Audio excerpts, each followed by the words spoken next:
Hospital Vale do Jaguaribe. Os cuidados para a sua saúde em um só lugar. Consultórios odontológicos Dentista Sorriso da Família. Rua Damasceno Girão, número 29, no centro de Morada Nova.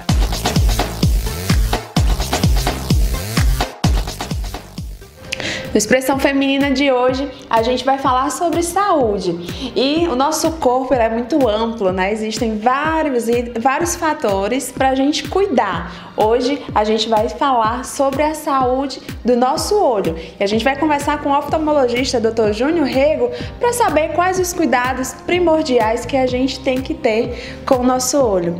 Dr. Júnior, muitas vezes a gente pensa que uma dor de cabeça, uma irritação no olho, já é a necessidade de usar um óculos, né? Então, existem alguns cuidados básicos que podem evitar esses desconfortos no olho? Muitas dessas queixas realmente elas têm que ser avaliadas, né? É importante o paciente passar pela avaliação no oftalmologista para identificar quais são as causas que realmente estão relacionadas com o olho e as que não estão, né? Assim, muito frequente, uma queixa muito comum de se acontecer é a dor de cabeça.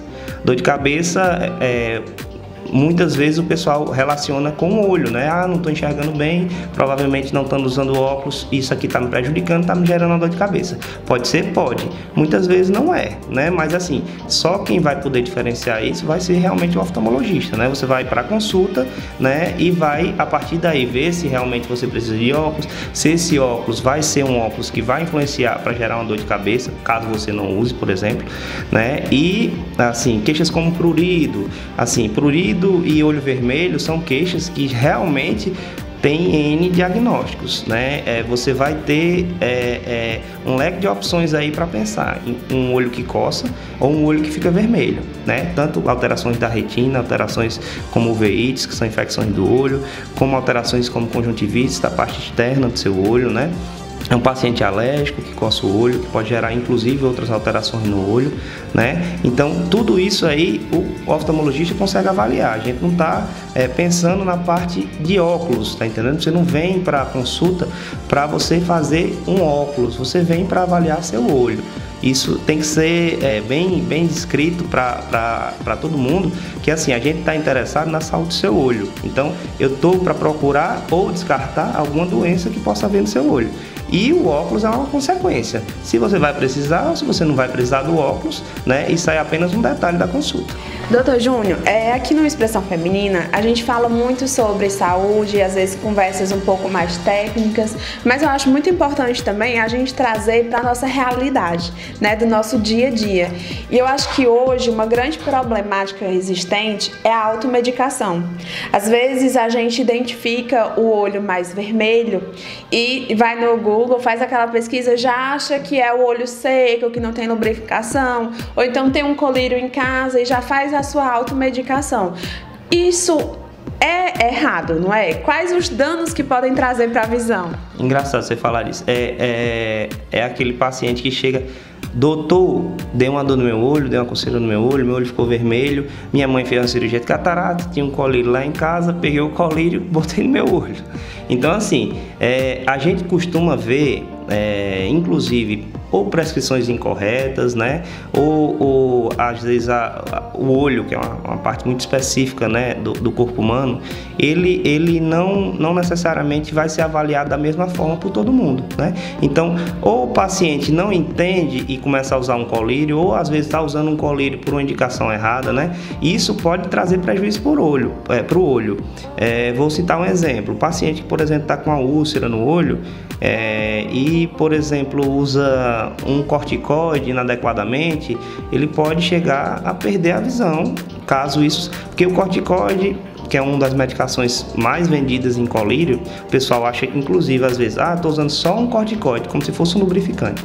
Ele vai lhe tirar a sensibilidade, no caso, ele vai diminuir a sua sensação de dor, vai dar um alívio, a sensação do desespero que você estava vai acabar, vai diminuir pelo menos, e você vai continuar usando. Você não vai parar de usar, você vai continuar usando.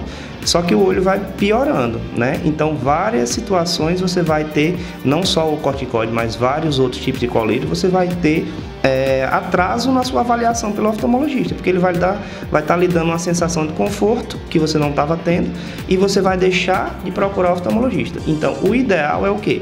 É você, assim que você identificar no caso alguma alteração dessa, procurar a consulta. Muitas vezes, né, a avaliação o mais rápido possível é que vai poder salvar o seu olho. Tem alguns casos que a evolução é muito rápida, então é importante não usar nada, procurar, certo? Ah, não consegui, doutor, marcar uma consulta, tenta uma urgência. Ah, mas eu não sei, vai no hospital. Pelo menos passar pela avaliação de um plantonista, né? O plantonista vai tentar identificar o que for mais simples e que ele puder resolver, né? Caso não saiba, vai encaminhar para um colega, né?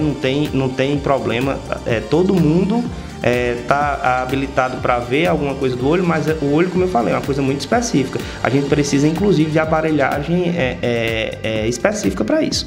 Então, procurar, assim que você detectar, procurar, inclusive, não usar nada no seu olho, né? Ah, fulana, minha vizinha disse para eu colocar isso no meu olho, eu vou botar limão, vou botar café, vou botar... A gente já viu de tudo, entendeu? Então, assim, o colírio também é prejudicial. Não é porque é para colocar no olho que vai dar certo para tudo. Cada caso vai ser um caso específico. Uma outra realidade, uma problemática também existente na população ainda é o uso de óculos desses que a gente compra nas farmácias, né? Quais os danos que isso pode estar ocasionando? O óculos da farmácia, né? Muitas vezes ele vai trazer a correção só para perto, né? Aquele paciente que busca, no caso, eu quero tirar uma dúvida de um papel que tem uma letrinha pequena. Geralmente acontece depois dos 40 anos, que é quando começa e inicia a presbiopia, que é essa dificuldade da visão para perto, né? Caso você não tenha dificuldade para longe, você vai, às vezes, até se virar bem com óculos desse. Quando você tem essa dificuldade para longe, você vai estar com prejuízo da sua visão diária. Então você vai ter um óculos que vai lhe quebrar um galho, mas na sua visão de longe, para dirigir, para detalhes, né, para o seu dia a dia, ela não vai estar corrigida, né? E isso influencia inclusive no grau de perto que você vai usar também. E usar um óculos incorreto, porque quem vai avaliar qual é o melhor óculos para você? Você, né? Você vai pegar, provar e ver qual que você achou melhor.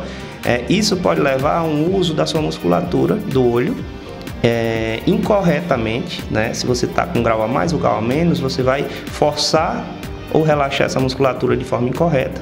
E no final do dia, ou até depois de alguma atividade mais intensa da visão para perto, você vai ter um cansaço visual, né? Então isso aí, acumulado, vai lhe gerar prejuízo, né? Um paciente, às vezes, vai se queixar de uma dor de cabeça e diz, mas eu estou usando óculos. Mas o óculos não está corrigindo isso e está lhe prejudicando. No começo da entrevista, eu iniciei falando sobre os cuidados que a gente pode ter, né? Existem algumas ações que nós podemos fazer.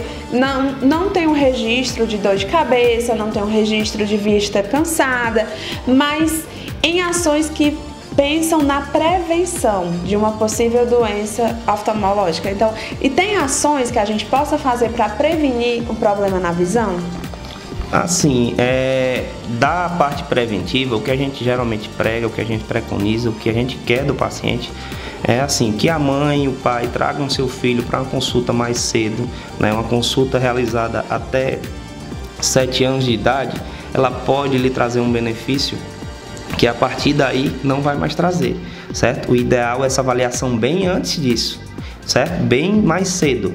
Sim, se você leva uma criança com 10, 11 anos de idade e ela tiver alguma diferença de grau muito grande de um olho para o outro, ela pode não conseguir atingir, mesmo depois você passando óculos, tudo correto, a mesma qualidade de visão se ela tivesse tido essa consulta antes. Às vezes a criança, no caso, vai ter uma cicatriz ou alguma deficiência no olho que não foi identificada antes e ela perdeu de saber disso e está, no caso, prejudicada já quando mais velha, né?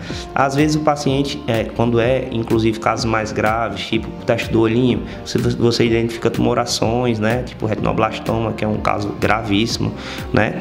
Então, assim, todas essas coisas falando na criança. No adulto, né? Para a parte de prevenção, a gente fala muito mais nessa consulta anual, né? Não são atos do dia a dia, é muito mais você estar presente nessa consulta anual, né? É a avaliação de um paciente diabético que está com alterações no fundo de olho, às vezes não toma conhecimento, só vai pegar isso quando está num caso mais grave, né?